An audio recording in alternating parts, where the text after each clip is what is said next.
In this video, I'm going to show you how to lose weight without feeling overwhelmed in 3 really simple steps. If you're new here, welcome to my channel. My name is Jared Hamilton. If you are a returning listener or a viewer, whatever you want to call the stuff for YouTube, welcome back. I appreciate you coming back to the channel. Now, when it comes to this weight loss stuff and transforming your body and changing your life, one of the absolute biggest things that stops most people is this feeling of overwhelmed. When it comes to feeling overwhelmed, it really has a tendency to stop people completely from getting to where they want to be or even being consistent, because it's kind of a survival response when you feel overwhelmed. We all know fight or flight. Well, a lot of times people will flight, where they just don't do the thing at all, or they freeze, where they go, I just don't know what to do, so I'm just gonna stay right here. And it's not one of those things where it's even their fault or your fault. It's just one of these responses that comes from psychology. But if we can just bypass overwhelm as a whole, it's going to make this weight loss game so much easier for you and so much more sustainable. And dare I say it,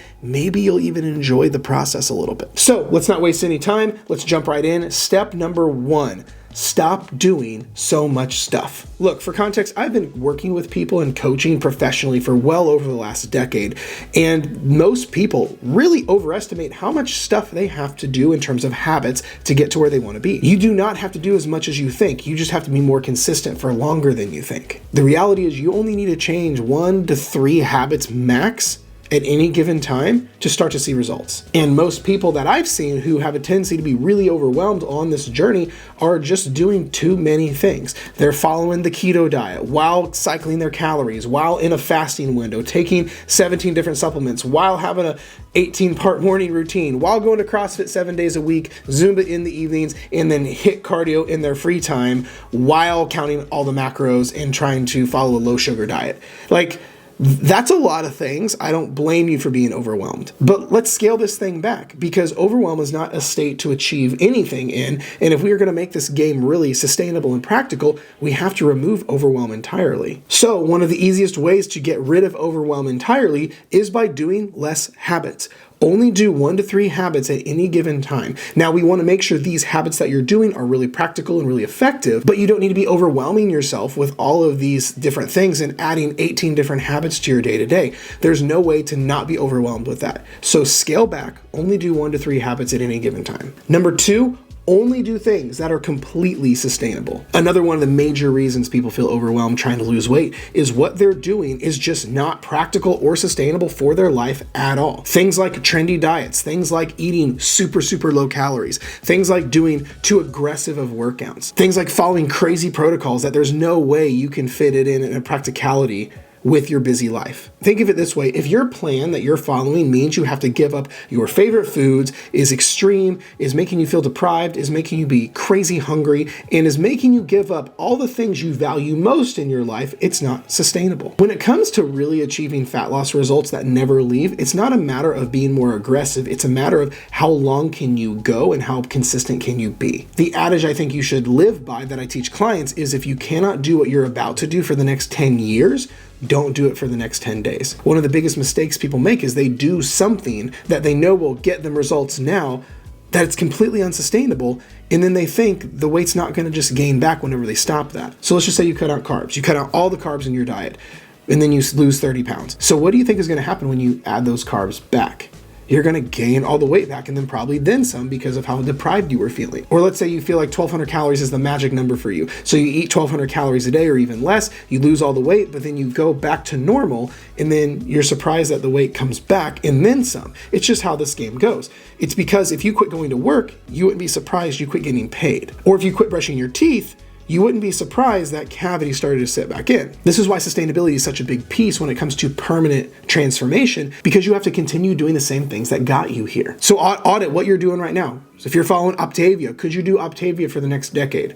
Well, no, probably shouldn't do it at all then. Can you do the keto diet for the next decade and get rid of carbs and sugar and all your favorite foods? Probably not. So then I would say you shouldn't do it at all. But let's say you follow something like the way I teach, where nothing's off limits. Everything is in moderation. We're eating as much as possible while still losing. From a training standpoint, doing basic fundamental training or walking just a few days a week. Think of it that way. Could you do that kind of stuff for the next decade? Probably, or a variation of it. Well, that's kind of like your little checkbox or your little filter, so to speak, on how to know if what you're doing is sustainable or not. Because if what you're doing is not sustainable or practical for your life, then no wonder you're overwhelmed. And step number 3 for eliminating overwhelm while trying to lose weight is get rid of timelines and give yourself the gift of letting the process take as long as it needs. So much overwhelm that you feel comes from pressure. I've got to lose weight as fast as possible. I've got a vacation coming up in 3 weeks I have to get ready for. The holidays are 3 months away, so I've got to lose weight so my friends and family don't see the weight I've gained over this past year. Stop that nonsense. So much overwhelm comes from pressure enforcing a timeline. And as soon as you turn that nozzle and release the pressure and get rid of timelines and giving yourself the gift of, I'm going to show up, do my part, but let the results come to me when it's appropriate, there's so much freedom there and overwhelm will disappear. And then ironically, once you step into that energy, you will find you'll get the fastest results ever.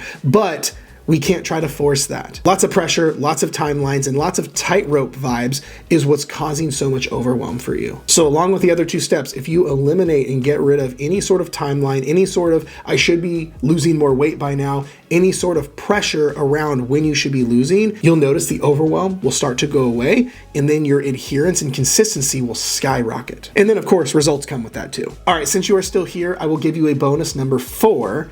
And it is this. When the feelings of overwhelm do arise and come up, I want you to hold space for them. You have to realize overwhelm is like any other emotion or negative emotion. It's just a messenger, nothing else. All it's doing is telling you that something is here that it wants you to look at. That's it. So it's like the saying, don't shoot the messenger, right? If your mailman brought you a past due bill, it's not there's anything malicious around him. It's that he is letting you know, hey, you have a bill past due. So you're not going to like sick your dog on the mailman or anything like that. You're going to go, oh, thank you, mailman, for bringing me the letter I need to see. Your emotions are no different. When you feel overwhelmed, it means there's something that you should probably look close attention to.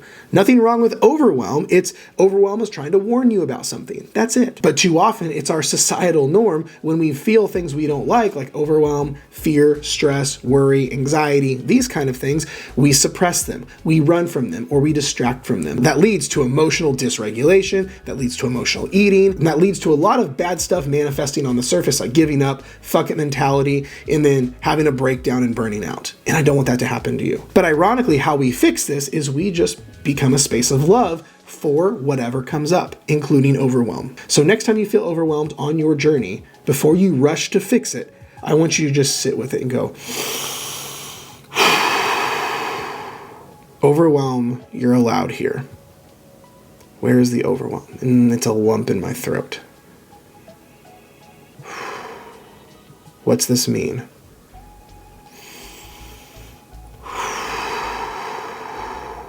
And just be with it. I know it's weird. I know it feels awkward. If you've been the kind of person that in the past has ran from your emotions and you never sat and actually felt them, this is going to be awkward. But think of it this way. Imagine how awkward going to the restroom would be if you have never actually let yourself go to the bathroom. Every time you feel something, you hold it in.